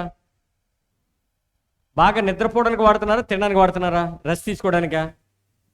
మీ శరీరాన్ని దేనికి వాడాలి? ఎలా వాడాలి? ఏమీ లేదు. సెలవు, పొద్దున్నే మీరు లేపారు, అమ్మ బడ్డీ కొట్టుకు వెళ్ళు 2 గుడ్లు దే అన్నారు. ఏం చెప్పావు సమాధానం? నిన్న తెచ్చుకోవచ్చు కదా అన్నావు. నిన్న వెళ్ళావు కదా, నిన్న తెచ్చుకోవచ్చు కదా అన్న. సరే పోన్లే, నిన్న సంగతి అయిపోయింది, ఇప్పుడు చుట్టం వస్తా అన్నాడు, నీకోటి వేస్తా, నువ్వు వెళ్తే అన్నావు. అంటే నువ్వు వెళ్తే అవ్వచ్చు కదా, లేదా చెల్లిని పంపించవచ్చు కదా, లేదా అక్క వెళ్ళచ్చు కదా, అన్నయ్య వెళ్ళచ్చు కదా. ఎందుకు వాయిదా వేసావు? ఇప్పుడు ఏం చేయాలనుకుంటావు చెప్పు? నీ శరీరాన్ని ఫుల్గా వాడుతున్నావా, కొంచెం వాడుతున్నావా? గట్టి చెప్పండి. వంట చేద్దాం అనుకున్న వాళ్ళు, స్త్రీలు వంట చేద్దాము అనుకుంటే ఏదో ఒకటి చేద్దాం అనుకుంటున్నారా? ఇంటి అందరికీ కావాల్సింది చేద్దాం అనుకుంటున్నారా? అబద్ధాలు ఆడకండి. ఏదో ఒకటి వండి పడేస్తే మంద తిని పడేస్తుంది అనుకుంటున్నావా? అందరికీ ఇష్టమైంది, అందరికీ నచ్చింది, అందరికీ కావాల్సింది, అందరికీ ఇష్టమయ్యేటట్టు వండుదానికి ఇష్టపడతావా? యాసవకాలం కరెంట్ ఉండలేదు, సీరియల్ ఒకటి వచ్చేస్తుంది అదే టైంకి, ఇటు అటు తిప్పలు పడిపోతున్నావు, నానా తిప్పలు పడిపోతున్నావు కాబట్టి పొద్దునికి రాత్రికి కలిపి ఒకటే వండేస్తున్నావా? తిని సత్తారులే, సాపు ఏమవుతుంది, పొద్దున్న వేరు సాయంత్రం వేరు వండుతారా? ఏమంటే మీరు పూర్తిగా వాడుతున్నారా లేదా మిమ్మల్ని మీరు అనుకుంటున్నాను. ఏటో ఈయన అడుగుతాడు ఏంటి అని అంటే, భర్త మరి ఇంకేం అనడు, భరించేవాడు కాబట్టి కూర దాచేస్తాడు. పొద్దుందే ఇది అనుకుంటా, ఎందుకు ఆవిడని బాధ పెట్టమని చెప్పి ఆ సారో పచ్చడో ఏదో వేసుకొని మొత్తం గడిపేస్తాడు. పిల్లలు అలా కాదు, పేచి పొద్దున్న ఇదేనా, నిన్న ఇదేనా. బిర్యానీ అయితే అలాగ అండ, మళ్ళీ నిన్న ఇదేనా అండు. చిక్కీ అయితే మళ్ళీ అండు. ఏంటి చికెన్, అమ్మా ఇది కొంచెం దాచే, ఫ్రిడ్జ్లో పెట్టి రేపిచ్చే. ఏమిటి, నీ శరీరాన్ని తిండికి ఉపయోగించుకున్నంత ఫుల్ ఫోర్స్లో బాడీ అంతటినే వాడుతున్నామా? అన్ని పనులకి వాడుతున్నామా? ఆలోచించండి. నేను మొన్న ఒక పని చూశాను. మొన్న అక్కడ ఒక పని చేస్తున్నాము, వాడు వచ్చి అన్నయ్య నేను చేస్తాను ఈ పని అన్నాడు. సరే చెయ్యను. కాసేపు వాడు పార పెట్టుకుని పొలుగు పెట్టి పని చేస్తాడు. నాకు అర్థమైంది ఆడికి ఆ పని తెలియదు. ఆడు ఏ కాలు మీద వేసుకున్నాడు అనుకో నా మీదకి వస్తుందని చెప్పి వెళ్ళాడుగా, నీకు ఈ పని తెలుసా అని. తెలియదని. మరి ఎందుకు చేస్తున్నావు అని అడిగితే, నా శరీరంకి దీన్ని నేర్పిద్దాం అనుకుంటున్నాను అన్నాడు. శబాష్, ఆడి పనికి వస్తాడు. మీ పక్క వాళ్ళని అడగండి, నీ శరీరానికి ఏమైనా నేర్పిస్తున్నావా అని.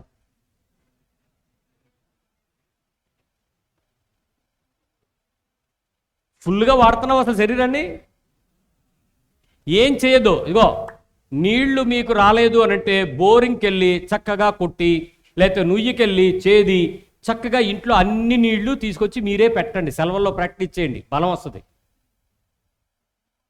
అంతేగాని నేను చదువుకుంటున్నాను, నేను ఇంజనీరింగ్ అయితే ఇంజిన్లో పోతుగా నీళ్ళు రేపు వెళ్ళి ఎవడ గొప్ప? ఇంటి పనులు చేయనోడివి, ఇంటికి ఉపయోగపడనివి, నీ గ్రామానికి ఉపయోగపడే నీ చదువు ఎందుకో? నీ శరీరం ఖచ్చితంగా నీ ప్రాంతానికి ఉపయోగపడాలి, నీ ఇంటి వరకు ఉపయోగపడాలి, నీ ప్రదేశానికి ఉపయోగపడాలి, నీ ప్రజలకు ఉపయోగపడాలి. తెలియని వాడికి తెలియచెప్పాలి. నీ దగ్గరికి వస్తే ఒక పని ధైర్యంగా అయిపోద్ది. అయ్యగారి దగ్గరికి వెళ్తే పని వెంటనే చేసి పెడతారు. అమ్మగారి దగ్గరికి వెళ్తే వెంటనే ఎలాంటి పరిస్థితి ఉన్నా మాకు సహాయం చేస్తారు. అది కదా నీ పట్ల దేవుడు నీ శరీరం నుంచి ఉపయోగించుకొని ఇతరులకు ప్రయోజనకరంగా ఉపయోగపడాలని కోరుకుంటున్నాడు. ఒకసారి ఉషా చెప్పింది, అన్నయ్య ఈ క్రాప్ వచ్చినప్పుడు వాళ్ళకి ఏదో ఇవ్వాలట, వాళ్ళు తీసుకోవటం, బస్తాలు అవి తీసుకుని లెక్కలు అవి చేయటం. పనికి వచ్చేయాలి, ఆదివారం చర్చికి వెళ్ళిపోవాలంటే అమ్మమ్మ 5 నిమిషాలు తల్లి 5 నిమిషాలు తల్లని ఇంటికి వచ్చి మూటలు తెచ్చేస్తారట. బండి మీద తెచ్చేస్తా ఉంటారట. అమ్మమ్మ మా మాకు 5 నిమిషాలు తల్లి, మరి ఇప్పుడు నువ్వు వెళ్ళిపోతే మళ్ళీ మాకు లేట్ అయిపోద్దని చెప్పి. అయ్యా నేను చర్చికి వెళ్ళాలి అని అంటే అయినా సరే ఒప్పుకోరాడు. రాత్రంతా పని, తెల్లవారులు పని, చర్చికి లేట్ అయిపోతున్నానని ఎంతో బాధపడతానన్నయ్య. అయినా వీళ్ళు ఊరుకోరు, ఊర్లో ఉంటున్నాం కదా అందుకని. అప్పుడు అమ్మాయికి చెప్పాను, నువ్వు చర్చికి రావడం ముఖ్యమే, కానీ నీ గ్రామానికి సేవ చేయడం ఇంకా ముఖ్యం. అక్కడ దేవుడు నిన్ను ఆ పని కొరకు ఏర్పాటు చేయబడిన నాయకురాలు నువ్వు. You are the ambassador for Christ. ఒక క్రైస్తవురాలు దేవుని సన్నిధిని మరిచి ఆ ప్రదేశంలో అనేకులకు సహాయం చేయగలిగినటువంటి విద్యుత్ ధర్మం కలిగినటువంటి బిడ్డ అని నీ గురించి ఒక సాక్ష్యం కావాలి. అదే దేవుడు కోరుకుంటాడు. అంతేగాని మంచి సమరయుడిలాగా చర్చికి వెళ్ళిపోయి ఆ కుంటోడిని, ఆ దెబ్బలు తిన్నోడిని వదిలేసి పక్కన చెల్లిపోమని కోరుకోడు. అది వృత్తికి నీకు జీతం ఇచ్చారా లేదా కాదు, సెలవు. Sunday is a holiday. But నీకు చెయ్యగలిగిన సామర్థ్యం నీకుంటే సంతోషంగా చెయ్యి.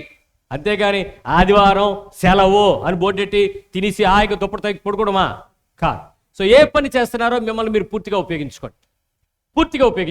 నిన్న మేము రాత్రి మీటింగ్ అయిపోయింది. నాకు మీటింగ్ అయిపోయాక మీటింగ్ లేట్ అయిపోయింది. 9 గంటలకు ముగించేసాను నేను. ఒక ఆయన సాక్ష్యం చెప్పి 9:30 వరకు లాక్కెళ్ళిపోయాడు. ఆ తర్వాత క్లోజింగ్ ప్రేయర్ అయ్యేటోడికి 9:45 అయిపోయింది. భోజనాలు పిల్లలకి ఆకలి మండిపోతుంది. రాత్రి 9:30 వరకు ఎవడంటున్నాడండి సెలవుల్లో పిల్లలు? రెండో కోట తినేస్తున్నారు ఆ టైంకి. మొదటి కోట 7 గంటలు తినేసి మళ్ళీ 9:30కి రెండో కోట తిని పడుకుంటున్నారు. మొత్తానికి అందరూ పిల్లలు వస్తే నేను ఏం చెప్పా, పిల్లలు ఇక ఇక్కడ 50 మంది ఉన్నారు, అందరికీ మీరు వడ్డించాకే మీరు భోజనం చేయాలంటే అలాగేనండి అన్నారు. వరుసనే గుడ్లు కూర దగ్గర ఒకడు, చికెన్ దగ్గర ఒకడు, బిర్యానీ ఒకడు, అందరూ పిల్లలు నుంచోబెట్టాను.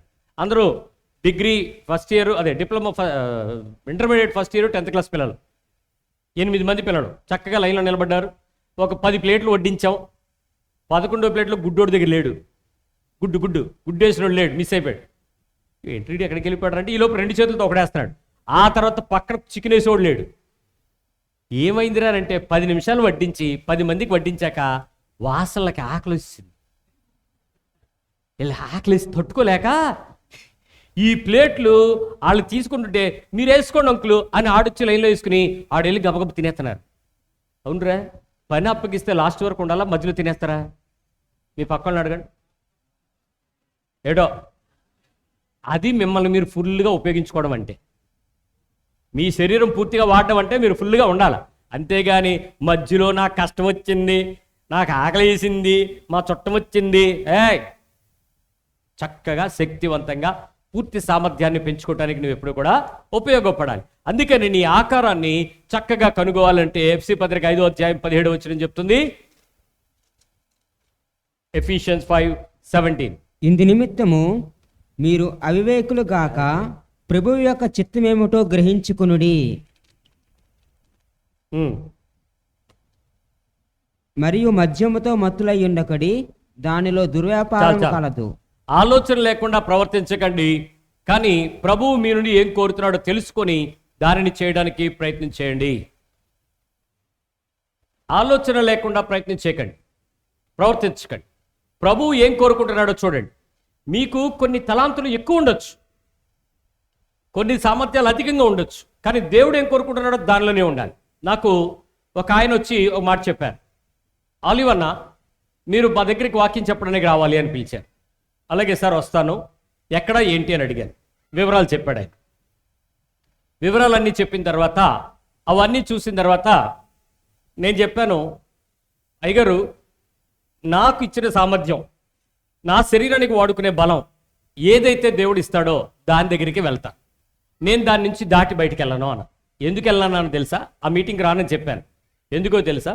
ఆయన అన్నాడు, ఆ మీటింగ్కి 50,000 మంది జనం వస్తారండి, అక్కడికి మీరు రావాలి, మీరు వాక్యం చెప్పాలి అన్నాడు. నా కెపాసిటీ నువ్వు గుర్తించవచ్చు, కానీ నా దేవుడు గుర్తించాలి.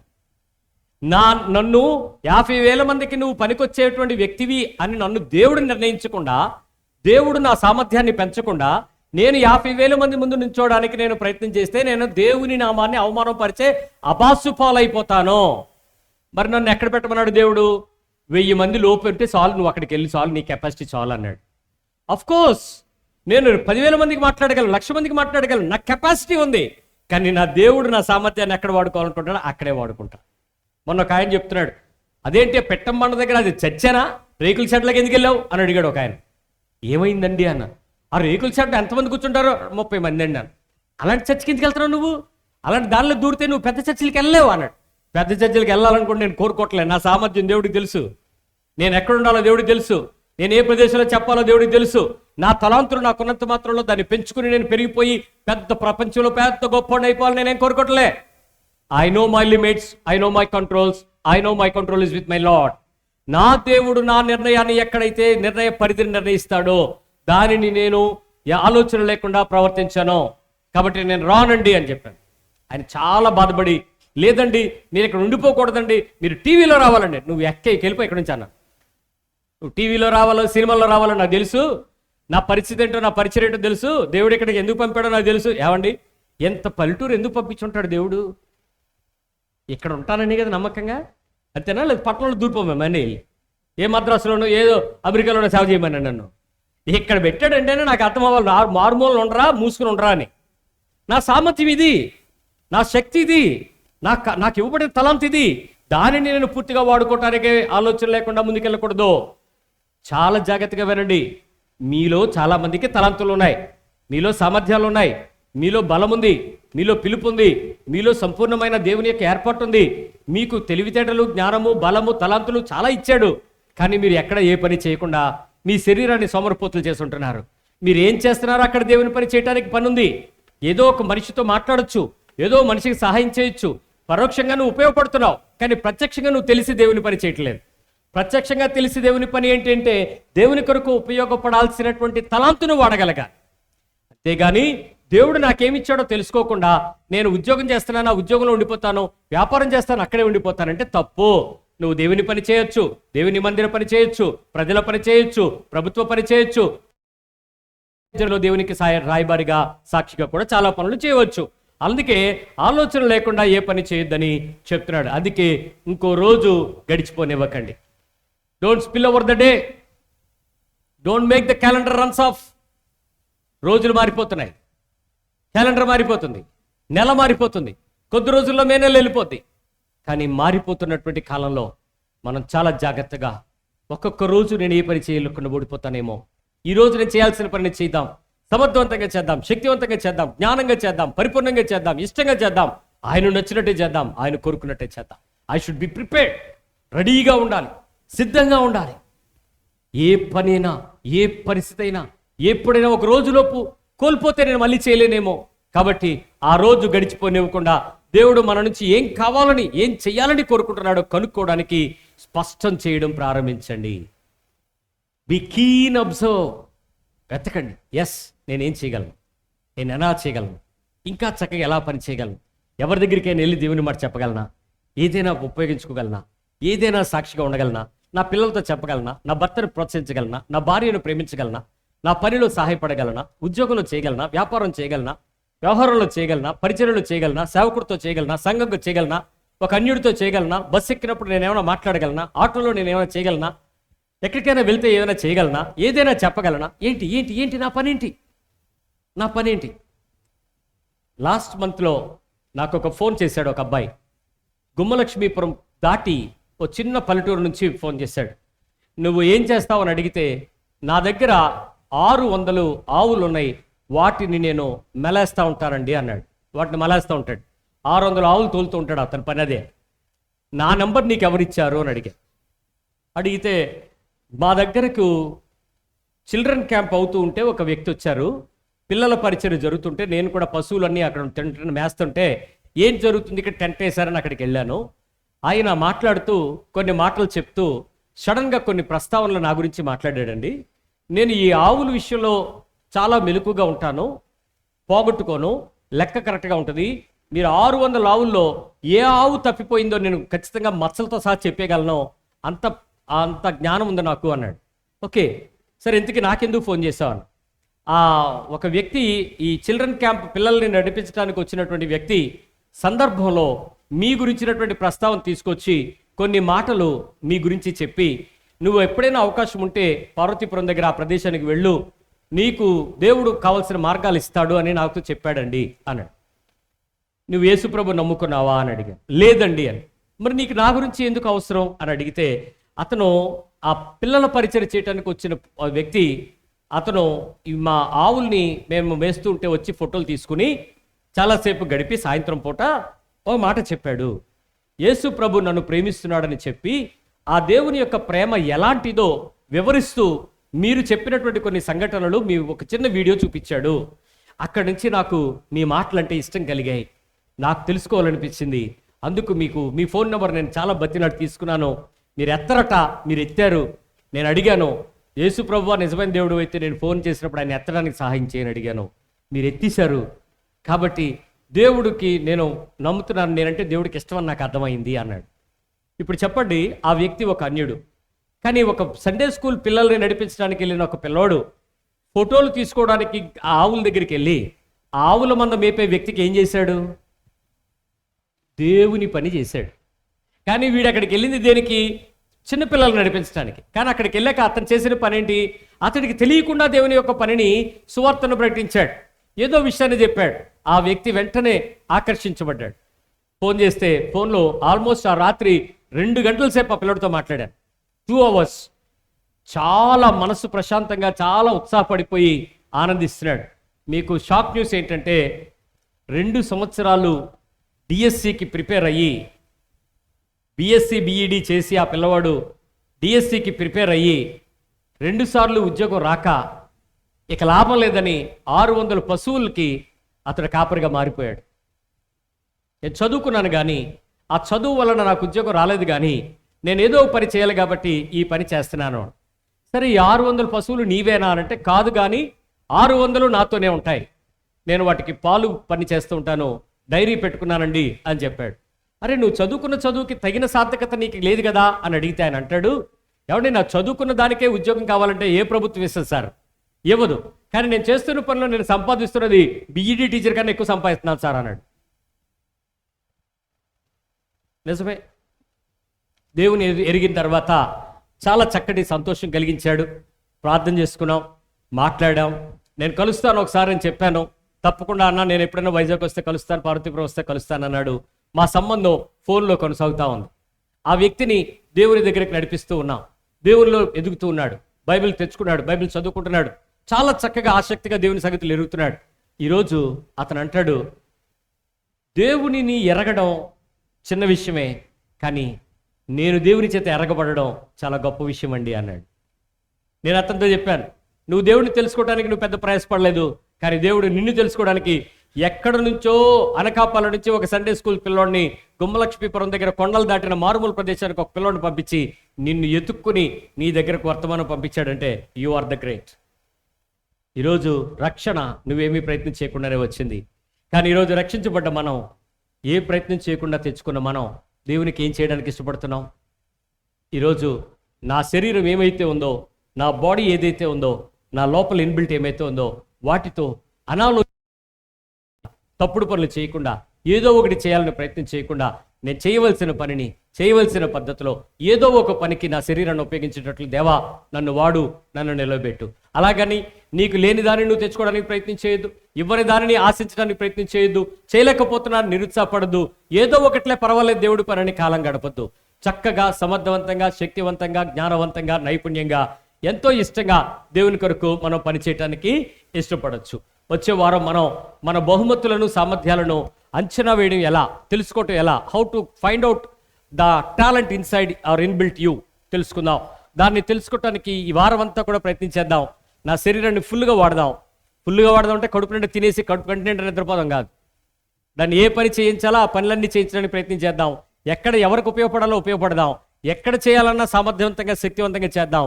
సొణుగుడు వద్దు, గొణుగుడు వద్దు, తప్పు చేయొద్దు, పాపం చేయొద్దు, లోకంలోకి వెళ్ళొద్దు. దేవుని నీతిని నెరవేర్చడానికి, యథార్థంగా సిద్ధపడటానికి ప్రయత్నించేద్దామా? ప్రభు శరీరాన్ని తాకుదాం, ప్రభు బల దగ్గరకు వద్దాం, ప్రభుతో మన తీర్మానాన్ని సిద్ధపరచుకుని నీ విశ్వాస యాత్రను పరిపూర్ణతలకు నడిపించుకునేటట్లు ప్రార్థన చేద్దాం.